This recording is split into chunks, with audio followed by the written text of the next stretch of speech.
Just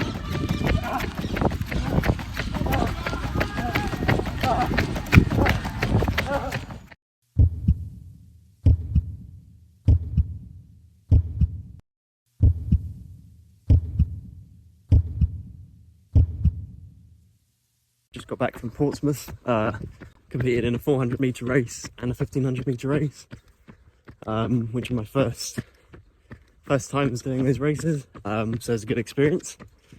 And now it's time to shift my focus to the Reading Half, Sunday the 2nd of April 2023. I've got 4 weeks or so to train, and I'm just on an easy 5-mile run to recover.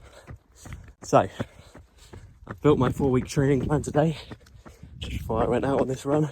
So as I always do before a race, when I make my training plan, the way you figure out your target paces is you put into Google, what's my race predicted time for this specific distance. So for the Reading Half, based on my recent 5k times, my predicted time is 1:24. So 1:24 is a 3:59 per kilometre pace. So pretty quick. So to be honest, it's going to be tough. I'm not sure I'm going to be able to do it, but any time sub 1:30 I'd be really happy with. But obviously 1:24 is the goal. We'll see how attainable that is once I do my first threshold session, which will be on Wednesday.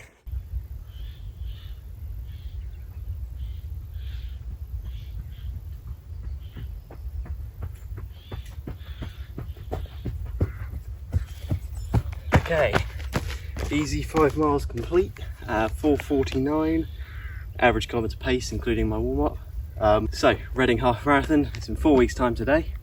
So obviously I've got 4 weeks of training. The target pace obviously 3:59 per kilometre, based on a 1:24 predicted time. That feels slightly difficult, very difficult in fact. A 3:59 kilometre is a very quick pace for me right now, especially coming back into running. So we'll see what we can do. The minimum time I want to get is sub 1:30. I'd be really happy with a sub 1:30. This is my first ever half marathon race. I've run the half marathon distance quite a few times. I did it a couple of times when I was training for my marathon in 2020, and I did it once a few months ago, just sort of to see how fast I could do it, and also as part of kind of like a bet to show one of my mates that I was quicker than him. So it just went into a half marathon with no training, and that time I got 1:34.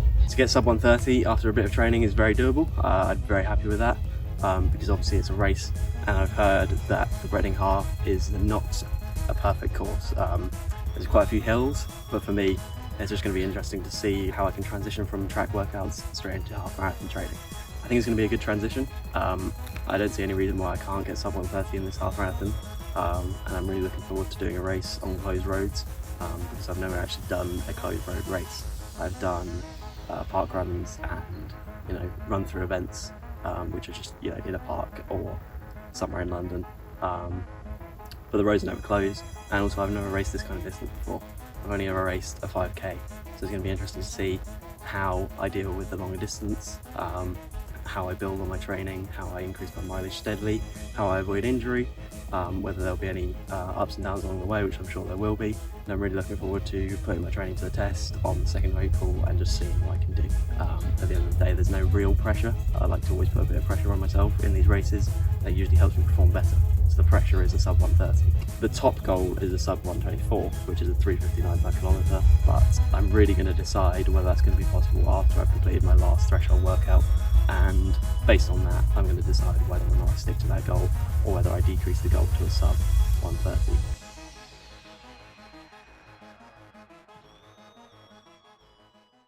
So the other day I had to botch a session. I wanted to do my first threshold session of the training plan, but sometimes things just don't go to plan. It was snowing outside, so I didn't really fancy running because I didn't want to get injured.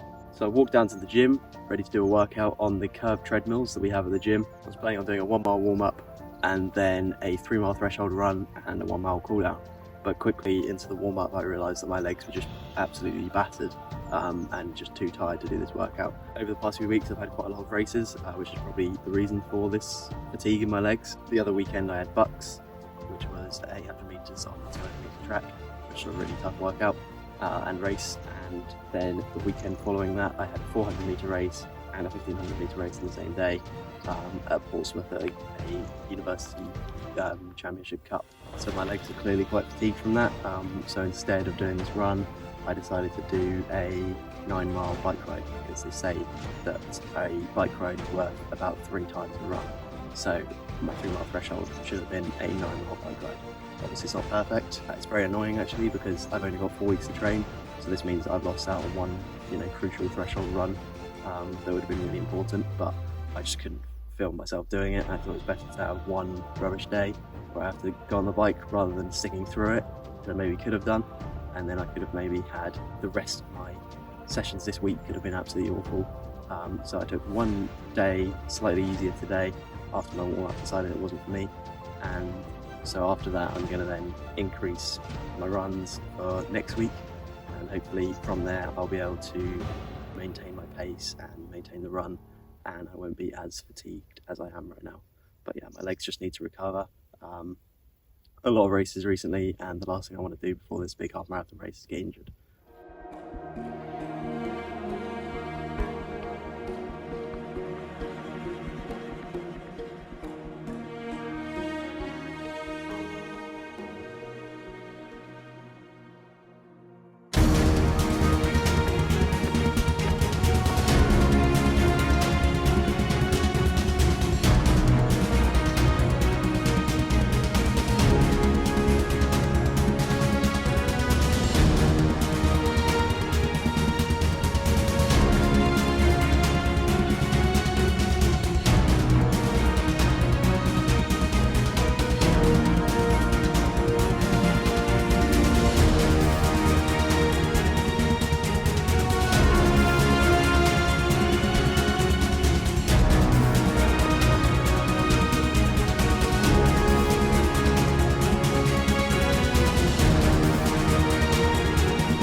So today was half marathon day. It was pretty ideal weather, to be honest. It was about 6 degrees and cloudy, so I didn't need to wear my sunglasses, which was nice. It was warm enough to wear the vest, which was nice. It was a really nice park to walk down to the start. The race village was really nice. The finish line in the Majeski Stadium was really nice. It was a really good day, to be honest. I started out with the pacer for 1:13 half marathons to see what I could do. However, I was feeling really good because it was really nice running on roads with no cars on, with all the support there, and with such a good group of people who are able to pull me along, and thousands of people and always someone in front of you. And so I ended up feeling really good and managed to get 4:03 average kilometre pace and a Strava time of 1:25.28, which I was absolutely buzzing with.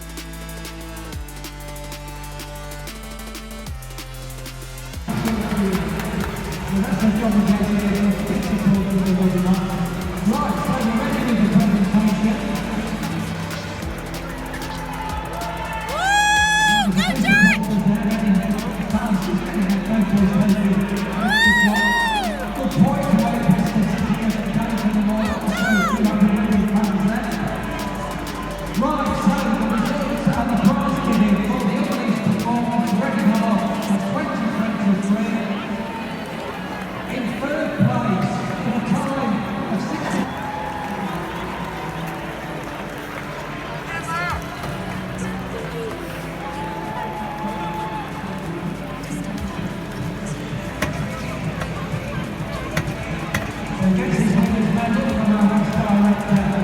and the author